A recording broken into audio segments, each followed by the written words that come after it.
All right, welcome everybody to this video. I am really excited to introduce Kellie Donahue to you today. I have met her, isn't it so funny that we say, oh, I met her online, but I met her online, like online dating, and we belong to a couple Facebook groups together that revolve around nutrition. She's a graduate of the nutrition school with Carrie Glassman, as I am. And she has a website called Life Tula. Am I saying that right? Yes. Okay, yes, good. yes. And the reason I brought her on, and that my community of women that this is going to go out to first, I think that I am not the norm. I have one child who is gone. She's 21. She's at college and doesn't come home in the summer. I am an entrepreneur with a lot of, quote unquote, from the outside looking free time. I teach Pilates and I do nutrition coaching and consulting. But it looks like I have a lot of free time, even though I'm really working really, really hard. But, I have my husband, I have 2 dogs, but I have a relatively quiet and uber organized life. And the group of women that this video is mainly going out to don't necessarily fit in that same profile. And so I wanted to find a super strong and really inspiring woman who lives a little different life than what I do, so that she can give you her take on how to, if we can use that word, balance it all and get it all done. She's going to talk about that. But before we go into that a little bit more, I want Kellie to give us her introduction herself, because no one talks about ourselves better than we do. So, Kellie, tell us who you are and what you do and where you're from and all that. All right. Well, I'm so excited to be here, Cassie. Thank you so much for inviting me. I was thrilled whenever I saw your post, and I responded, and we emailed back, and I was just so excited to do this.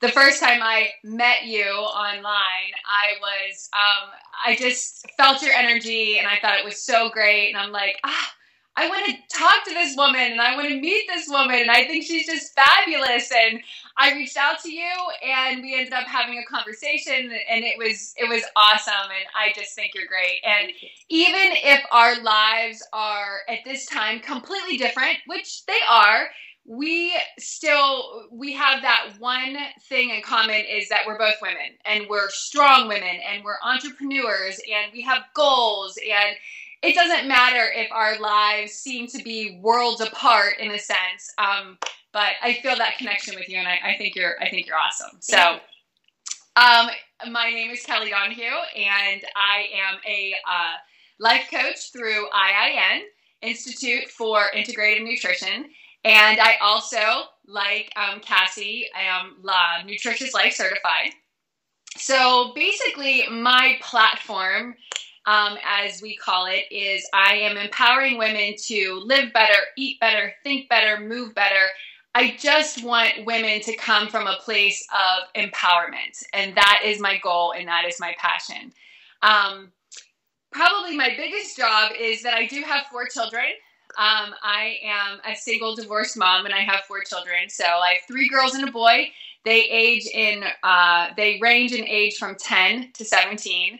So my life is really crazy, really busy. I have a website. It is Life Tula, LIFETULA, and Cassie will put that in the description and everything. And Tula means balance in Sanskrit, and I felt myself searching constantly for this life balance. And the most important thing is I was searching for it on the outside, and then this light bulb happened, and I'm like, wait a second, this balance that I'm seeking is all on the inside. I got to balance it out on the inside, and then it can shine out on the outside. So that's my passion, to teach women that balance that they're seeking in their crazy life, and we're all different. Our levels of crazy are all different. But I want them to start internally and let it shine on the outside. So, okay, like cut. That's like good. Okay, I'm inspired. Over. The interview's over. We're I read on your website that Tula meant balance in Sanskrit, but I had forgotten it until you said that. And I think that's so beautiful. Thank you. I love it. So knowing that this group of women and women in general are, like both of us, coming from all different households, and we all are living these quote unquote crazy busy lives and unbalanced and trying to be a great mom, be a business owner, be an employee, be a wife, be a stepmother, be a sister, be, all of these things, and still take care of our own health and wellness, meaning, eat right, eat clean, eat for health, eat for weight, eat to be pretty from the inside out, get to the gym, work out, be creative, be energized, sweat, work your tail off, have a better butt.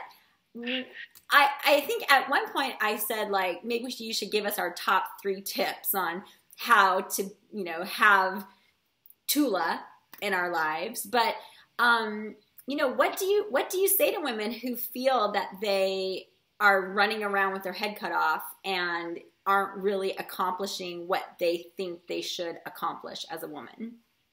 The first thing I say to them is slow down and take a deep breath, because that's what you have to do. I mean, everything that you said, like, I just felt my head getting bigger and bigger and bigger, and it just wanted to, like, explode. And I lived that way for a very long time. I thought it was like do, create. And that is my nature, is a creator and a doer. And I don't want to diminish that at all. I mean, that's who I am. So I had to find that cliche word of balance. How do I, be my personality and the person that who I am, that wants to create and wants to do, and I want to do all things. I want to be the best mom, but I want to take care of myself, and I want to get to the gym, and I want to be the best partner in my relationship, and I want to be the best daughter.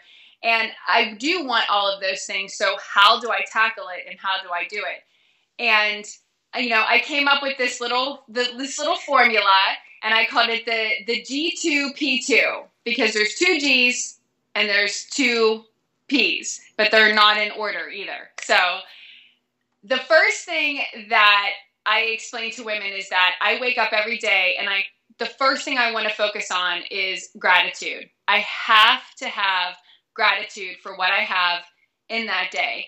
And you know what? Some days are easier than others. Some days I wake up and I can rattle off my gratitude list, no problem. And other days it's just one thing that I have to muster up and know that I'm grateful for. So whether you do it on paper or you do it in your head, I have to start my day with gratitude. And I feel like I send that message out to spirit, to universe, to God, whatever you call it. And I need to start out my day saying, I am gracious for this person, these people, whatever it is. I need to start out my day with gratitude.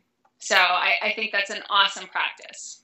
Now, and this is like totally just a logistical question, but when we usually are waking up to an alarm clock because we've got to get up and get out. So how do you make time? Do you set your alarm clock 5 minutes earlier? Do you go to bed 15 minutes earlier at night so that you can wake up earlier? Like how does someone who thinks that they don't even have 30 seconds to come up with a gratitude list create time, when they first wake up in the morning? So what's your practice? You totally read my mind. That is actually what I do. And this is me, and this is my life. My alarm usually goes off around 4:50 a.m. I know, right? It'll be different. Monday through Friday is different than Saturday and Sunday. School days is different than summer days. My kids are going to be out of school. Actually, tomorrow is finally their last day of school. So it's always a little different, but that's a whole other video that we could talk about when it comes to sleep, right? Yes. Getting to sleep at the same time, waking up at the same time. So pushing that aside, yes, I try to get up at around the same time every day. And I do. I think anything in life that you practice on a consistent basis, and it is a practice, maybe the first, couple weeks, it is something that you have to, force yourself to do or do with pure intention. And eventually it just unfolds and it becomes a natural thing. So yes, when my alarm clock goes off at 4:45, 5 o'clock, whatever I set it for, I literally lay there. And it's like, to me, I am in a state of gratitude, and I start my day and I say all the things, I list them, when I'm grateful for, the health of my children, the fact that I'm waking up, the fact that I have this day to plan, and like I said, some days the gratitude list comes super fast and super easy, and other days I'm like, there's got to be something there that I'm grateful for, and of course I do the everyday, normal, my children, my health, this and that, but then I try to find those kind of small things that we forget about, And so I definitely do that. And like I said, I think as we start to make that practice more of an everyday thing, it's just become second nature to us. So that's my first G. And my second thing is that once I get up and I get moving, I think about my priorities for the day. What are my priorities? So that's the first P, is priorities. And I think that the thing that we have to remember is your priorities are going to be different than everybody else's. And for a long time, as a young 20, even young 30-something-year-old, I was spending a lot of time looking at other people's priorities and trying to compare their priorities with my priorities. And we have to realize that your priorities in your 20s are different than your 30s, different than your 40s, your 50s. Your priorities when you're raising your children are different than when your children have left the nest and now your nest is empty. Your priorities on Monday are different than on Thursday. Would you agree? Your priorities are always shifting and changing. Totally. Yeah. So I think about my priorities for that day. What do I want to accomplish that day? And I always want the priority of taking care of myself to be right there at the top, because, we hear the whole, when you're on the airplane and when the oxygen mask comes down, I don't even need to tell the whole story because we've heard it 1,000 times, but it is so true. It is such a beautiful analogy that you have to take care of yourself to the best of your ability within that day in order to take care of everybody else. So I think about my priorities. What do I want to accomplish that day? And, once again, I either list them in my head. I personally like to write them down. I have my calendar that I absolutely like. It's my Bible. I live by it. I need that calendar. So I think about my priorities, and I make sure that within that day, there is a priority for me to take care of myself, whether that is, I'm going to work out. Sometimes it's, I'm going to take a shower and shave my legs. Like that. Right? Yes. It is a priority that I get in the shower today. Yeah. That I, like I said, I work out, or I think about, what I'm going to eat, and I have to take care of myself. And because I'm a mother of young children, it is a priority for me to take care of my kids, because that fulfills me right now. That is my role, and I love being a mom, so that is, a priority for me. So every day is different. Every, span of our life, every section of our life is different too when it comes to priority. So, yeah. So we got G. We got the first G and the second and the first P. So what's the next G? Or is there a P? So we have to stick with P though. So when I think about my priorities, I have to think of my perspective. And all of these things that I'm doing, one of the best things is that I'm like right here in the present moment, in the now. And, I'm grateful. I start out my day with my gratitude. I think about what I want to accomplish that day. And I'm constantly checking in with myself with my perspective of it. That's the second P, is perspective. And as I am growing as a woman, as I'm learning new things and I'm learning from new people like yourself and like all the other people that I constantly exposed myself to, my perspective is always changing. So what I perceived as, really important 10 years ago, it's different than it is today. And I think that is so important that we're constantly checking in with how we perceive things. And, without going into details, I just feel like, I'm repeating myself, but what I perceived as 10 years ago and what was a priority to me is different now. Right. And I'm constantly checking in with that. And I'm asking myself, what's my perspective of this? Is my priority to do, X, Y, and Z today because it's, feeding, my health and my wellness? Or is it something that I'm feeling pressured to do? So I'm always just double checking my perspective. Like, how am I feeling about this? Is my mood affecting this? And I just keep myself in check. And when it's all done and said, so you have this great plan laid out, right? And you have your priorities, you checked in with your perspective, but the last thing that you have to have, in my opinion, and it's the last G, is grace. You have to give yourself grace, because you can start out this day, all right, I got a shower, I shaved my legs, I'm going to do, I'm going to the gym this morning. After I get everybody off to school, and it's going to be a great day. I'm going to get this done, and I'm going to work on this with my website, and I have everything lined out. I'm going to cook this great dinner.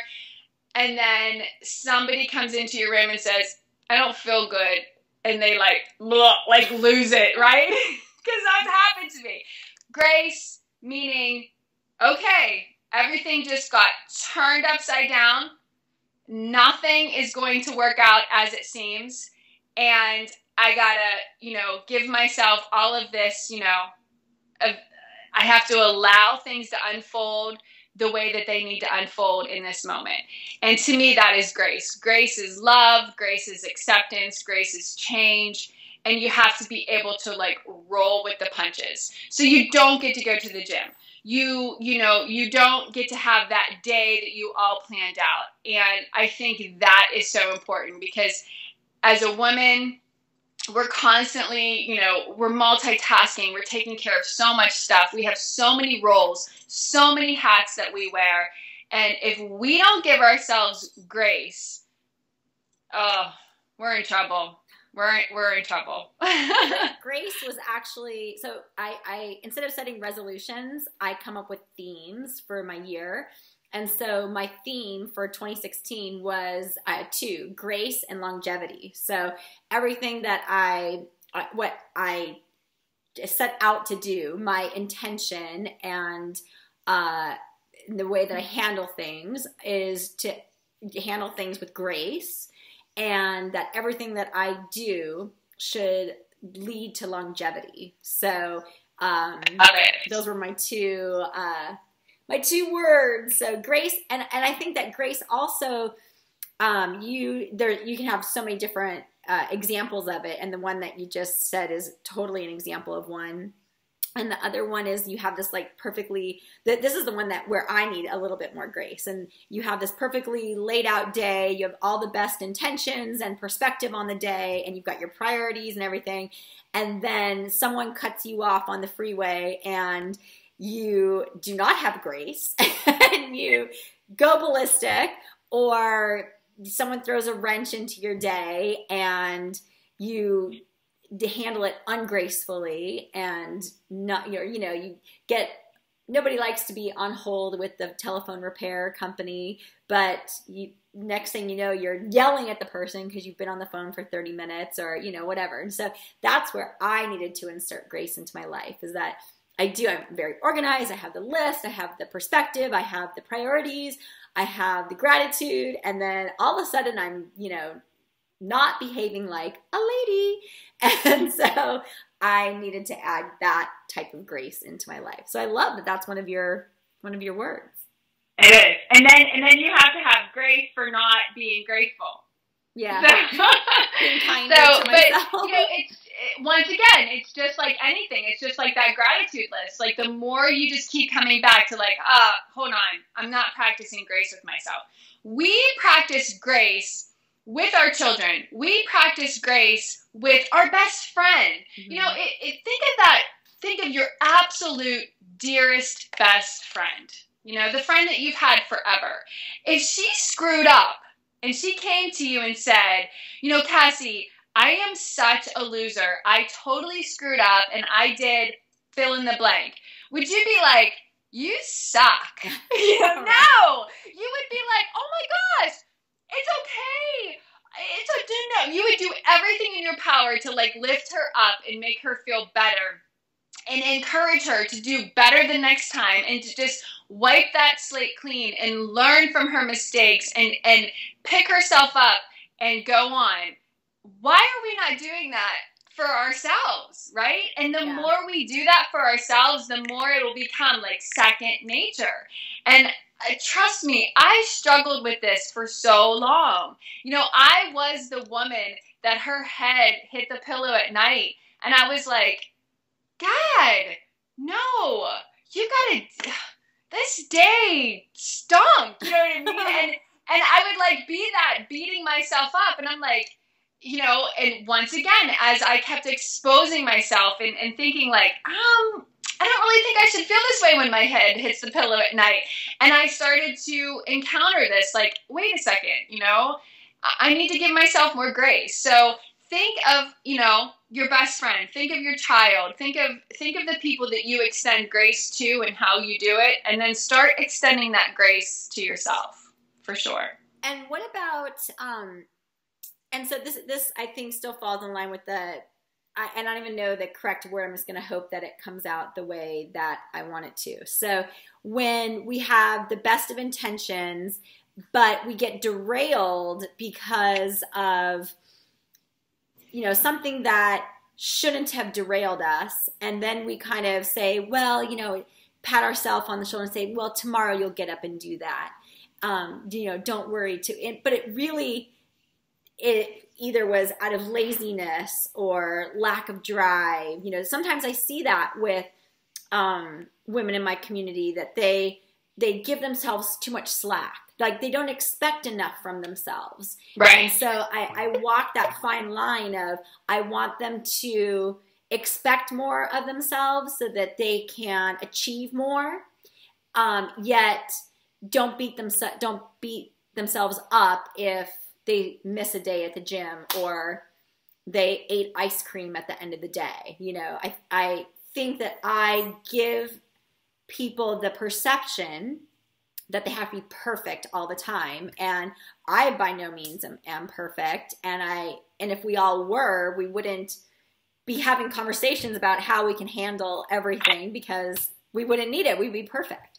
But right. I also don't want someone that's hearing that message, oh, you know, cut yourself some slack and be more graceful to your own self and misinterpret that for, you know, go ahead and keep having those low expectations. So I don't know, am I making sense? Like I totally understand what you mean. And it's all like, once again, it's like about this balancing act. You know what I mean? Like, no, stop trying to, you know, aim for perfection because it's just not really possible. But yet I totally agree with what you're saying. You don't want to make excuses for yourself all the time. Right. And that's when you have to get like that kind of like hardcore real with that client.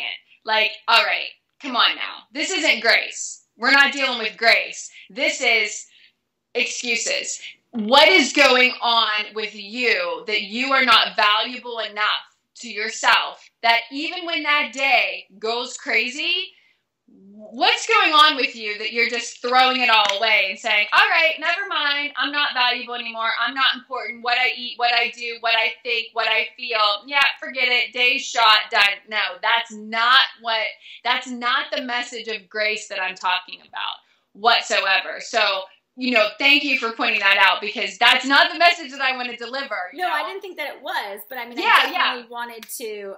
I know that I have clients and whatever that will say that as well. Oh no, she froze a little bit. She froze. There she is. Oh my God. Okay. Okay. So no, I totally agree with you. I do. I understand where you're coming from. And that's when I think, like I said, you have to get like the nitty gritty with that client and say, or, you know, that friend, or, you know, as you're coaching them, and say, like, you know, what's going on? Because, you know, that's not grace to me. That is, you know, not valuing yourself, you know, as an individual and as a person. So yeah. When you work with your clients or women in your community that you find don't value, how does someone find value in themselves? I think that it's every single day you have to, you know, go through that process.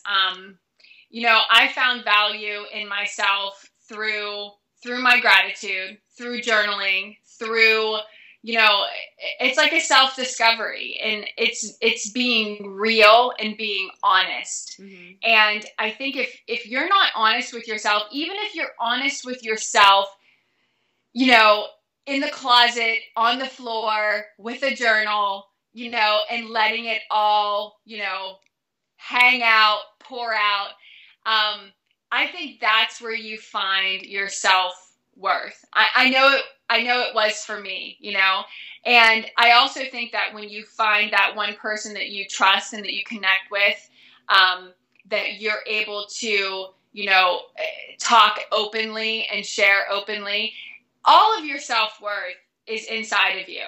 I mean, you were born with all of that self-worth. It's just about like uncovering it, you know what I mean? Piece by piece. And unfortunately, we, you know, live in this world and we have all these experiences, and some of them are really crappy. And that's, to me, what it is. It's like layers, you know what I mean? Like blankets, like covering you up. And you have to have the desire. You have to have that. You have to feel that pull inside to be like, you know what? I'm opening it up.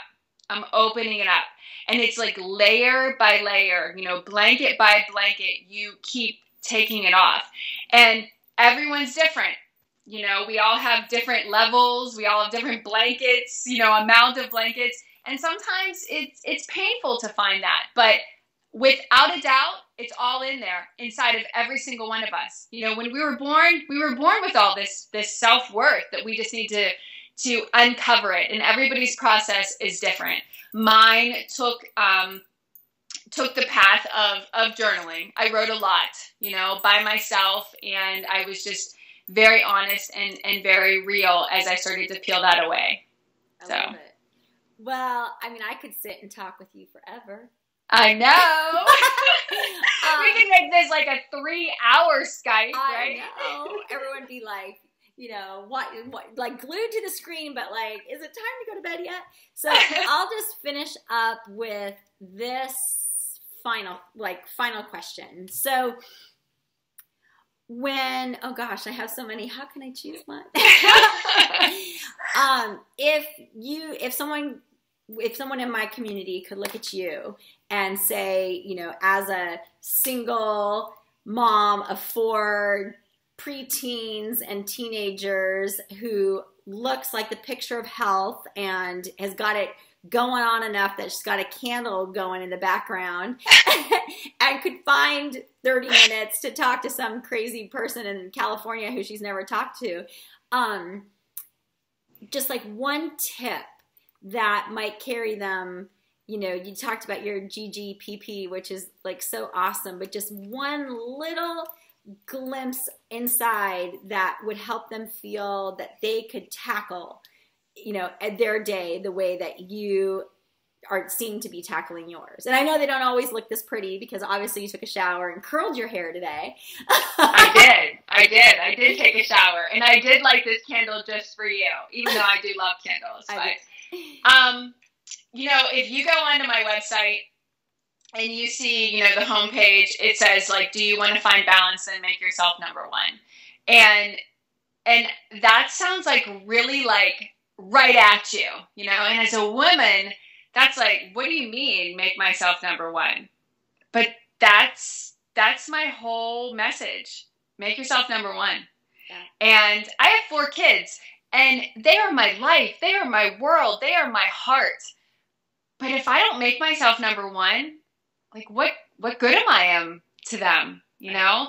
So when I got that mind shift, make myself number one, you know, things they do. That doesn't mean that life is, woo, easy. Trust me, my life is not anything but easy. And you know what? There's someone out there that their life is harder than me, and there's someone out there that their life is easier than me, without a doubt. Get out of your neighbor's backyard. Don't worry about anybody else but you. And that's a quote actually from an exercise instructor that I love her classes. And so I have to give her a little shout out. That's not my quote. But mine is, make yourself number one. Whatever that means to you, you know, whatever that entails within your daily life, within hour by hour, keep remembering that you have value and you have to make yourself number one. And that you can play that out in all many, many, many ways. And that's what I do with women. I teach them, how are you going to make yourself number one? Through your mindset, through your emotions, through your diet, through your physical body, through everything. But you have to make yourself a priority. And that's just all there is to it. So, ta-da! Well, the women that know me know that I always say the same thing, you know, you got to take care of yourself first, because ain't no one going to get taken care of the way that they need to be if you are not taking care of yourself. So thank you so much, Kellie. I know we're going to put your website. I know that you're on, I really like you on Facebook Live. So she's been toying around on Periscope, so you can find her on Periscope. We'll put the links to her Periscope, her Facebook. I think she should do more videos, so get on there and watch her videos and like them so that she knows that she should do more videos. And she's also Life's Abundance rep, which you guys, the ladies that know me know how much I love their products. So we'll put those links to her down there as well. So thank you so much, Kellie. Don't forget to blow out your candle tonight before you go to bed. That's all I've been thinking. I hope she knows. Okay, I'll do it. I'll do it right now. Okay, good. I feel better now. All right. Thanks, Kellie.